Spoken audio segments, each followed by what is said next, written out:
Здравствуйте! Мы находимся на открытии первого официального магазина Umbro в Туркменистане, который находится в торговом центре Аркач. Assalamu alaikum mehriban adamlar, hormatly illeşler. Bugünkü gününe kemmeňizi göränmede diýseň şat. Ine döretip berilýän giň mümkinçilikleriniň esasynda bugünkü gününe paýtagtymyzda Aşgabatyň iň bir gözel künjekleriniň birine ýerleşen Arkaç dawam eden din jalş merkezine bugünkü gününe biz hemmämiň tiýleşmedi ýaly Britaniýanyň, Angliýanyň meşhur brendi bolan Umbro brendiniň Türkmenistanyň resmi jilleriniň açylyş tawarasyna gatnaşýar. Umbro – это стильная и комфортная спортивная одежда. Это компания с вековой историей и опытом, которая стала популярна во всем мире благодаря высококачественной одежде.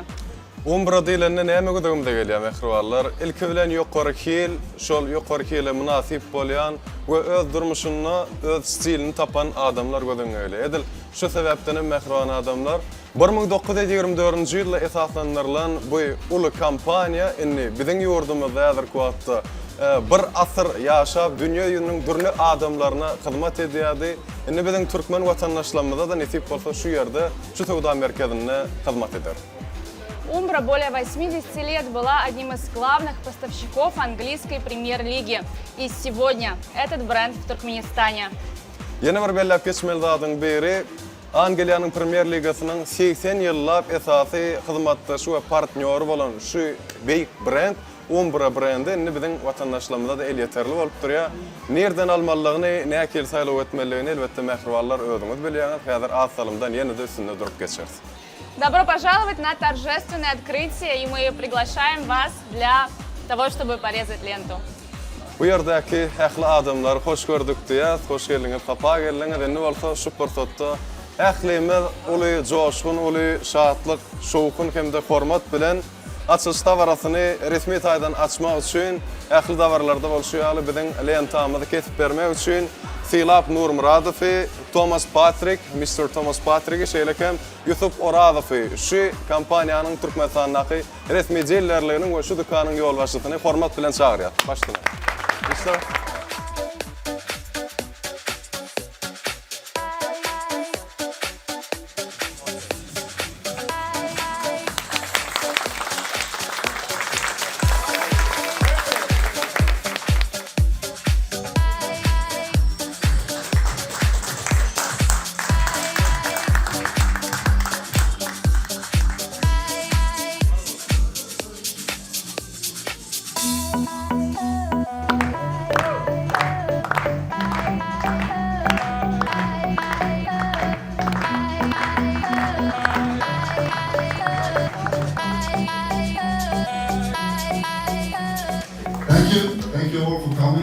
ilki bilen şu ýere gelen ähli adamlara öz dawalsyny aýdýan şuň gününe guralan çäri üçin şeýlekem şoňa gatnaşýarlygyňyz üçin bugün gatgydykly boldy men gönümden turdy diýip dol belläpdiler. Näme bugün gününe biz hemmämiz Umbro'nyň Türkmenistanyň ilkinji resmi jilleriniň açyş dawrasyna gatnaşdyk. Umbro barada aýdylanda ýani iki sany alparçylarym belläp geçýärli. Ol 1000 ýyllyk taryhy bolan dünýä ýüzüniň eň meşhur brendlerinden biridir. Şu sebäpden dünýä ýüzünde eň meşhur diýmegi we gönnen göni Umbro'nyň nähil derejede ösenligini anladýam hadi pikir edýär. Indi mundan meýläň biz Türkmenistanyna Umbro'ny ornaşdyrmak bilen bu ilkinji ädimimiz bolsun diýip şeýlerek arzu edip oňadyň. Ondan daşgary diňe bilen çäklenmek islämok. Çünki Umbro'ny Türkmenistana ýaýratmak, ähli noktatlary ýerleşdirmek ýa bolmasa ýene de sowda noktatlaryny açmak biz planlaýar. Belki ol bir näçe welaýatlaryň künjeklerini bolup bilerine meselem ýurdun çäklerini. Bundan daşgary şu günde guralan çäri üçin ähli adamlar şu günde gelip gatnaşyp bir güler ýüzüne garşylarlyklar üçin köp sag bolsun aýdasym gelýär. Odan şäheriňizde, odan ýurdumyzda. Buraya kısaca size diýjek zadym we etjek haýyşym gelin Umbro'ny bütün dünýä ýüzüne bolşýar, Türkmenistany da tanıtmak üçin elle barny edelim. Sag olun.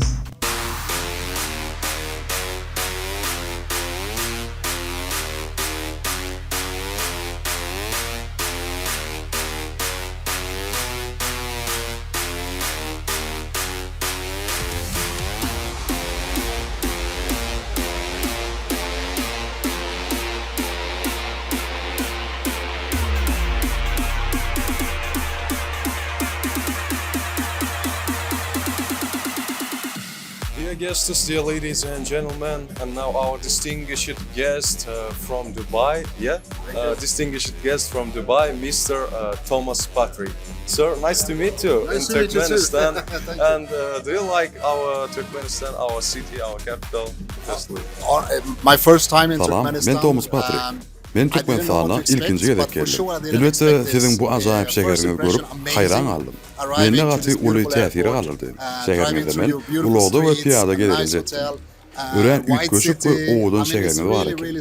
Asva şeher özünün ak mermere betsinin binalarını, ayrıtıyla arasasılığını, menne yağıttan çıkmacak duyular vesedi. Sir, tell for us about your company, about Ambra. Sure.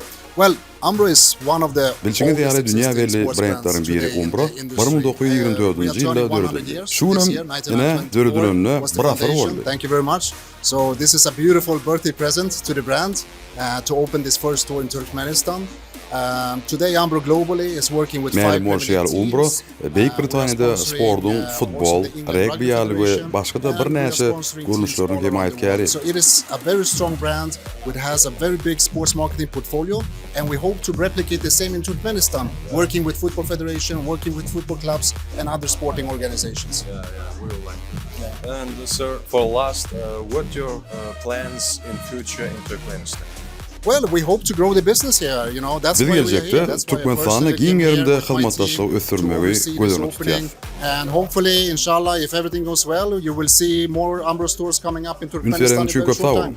Thanks, sir, very much, and we wish you all of the best. Thank you very much. Thank you very much. Thank you. Thanks for doing this. Юсуп, я в первую очередь поздравляю вас с открытием первого официального магазина Умбра в Туркменистане. И расскажите, пожалуйста, с чего вы начинали свой путь и как пришли к этому, чтобы открыть свой официальный магазин Умбра. Здравствуйте, спасибо за поздравление. Я лет уже 10 продаю вот Умбру. Я уже давно, когда студентом был, тогда вот у меня вот эта идея, вот я сам Умбру одежду одевал, первоначально дома продавал. И так потихоньку в Арзу базаре, потом в Ахтовке и здесь вот в Аркаче. Почему ваш выбор пал именно на одежду этого бренда, именно Умбра? Ну, в то время у меня пару раз комплекты были, я одевал лет уже 15 лет тому назад, 13 лет тому назад. Мне вот этот бренд понравился. В этом году ему ровно 100 лет. Он сам английский бренд. Его два братья сделали. Даже вот это Умбра, имя его два брата обозначает. Ну, а я желаю вам процветания в вашем бизнесе и всего самого хорошего и больших продаж. Спасибо большое. Спасибо. Yaqlan adamlar, edi vatandaşlar, bugünkü günde bu yere gelen bir näçe meşhur mehmanlarymyz bilen töhfetleşip dowam edýär. Häzir wagtda meniň töhfetleşim hem köpüňe tananmaly Mahmud Akmal, ýurdumyzyň meşhur futbolisti, Altyn Atır futbol komandasynyň kapitany, ýarym goragçy Ahmet Atay. Ahmet, assalamu aleykum. Hoş gördük bugünkü günde gelenigide gatnaşýanyňyzy biziň aramyzda öğrenşat.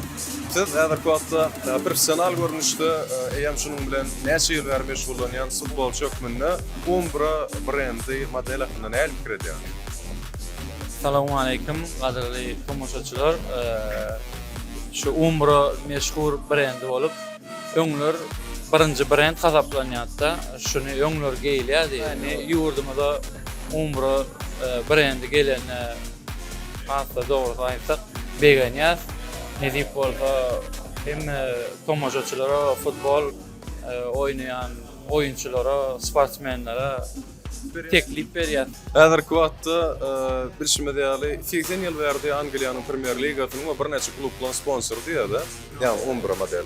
Ne şu görnüşinde meselem futbola, gönnen sportyň futbol görnüşine Umbranyň näme mümkinçilikleri var, şu barada da pikirini aýdyp beräň. Umbranyň mümkinçilikleri şu wagtdan häzirki wagtda da Angliýanyň köp futbol toparlary geýmäne dowam edýär. Şu bolmany aýtsak Portugaliýanyň bu goragçy hasaplanýan. Tekrar şu wagtdan häzirki wagtda dowam edýär Umbrany geýmäni, hiliniň gowluny aňladýar. Bizde de köp futbol komandalary, düzümler, beýleki çağalar, türgünleşen çağalar hem geýeri ümid edýär. Sağ olun Ahmet, mundan meýle sport aleminde sowulsuzluklar ardy edýät, ýeňişligiňiň sany köp bolsun. Minnetdar. Весь товар-магазин поставляется из Дубая. В качестве и комфорте одежды вы можете быть гарантированы. Все контакты и номера телефонов магазина у вас на экране. Mehribarlar, kardeşim we gözel gyýt Sabinanyň beýan edişi ýaly hakykatdan hem ähli gelýän önümler gönümel Dubaydan gelýär. Şu sebäpden kili, kaçstwaty, eşiklerin ýagdaýy ýa 1 ýyldan 6 aýdan näýil boljagy barada düýünden alada etmän bilersiňiz. Habarlaşmak üçin elbetde nerede ýerleşýänini öňe bilýän arkaçyk ýurtda diýinjer. Merkezinde ondan daşgaram habarlaşmak üçin şu an ekranda ýerleşýän diýäli. Ähli kontaktlary size el ýeterletdik. Ondan hem Gıйta saýdamyzda ýene güllerde görüşýänçek, suwda edin we elbetde öňe hoja teretmeyi unutma.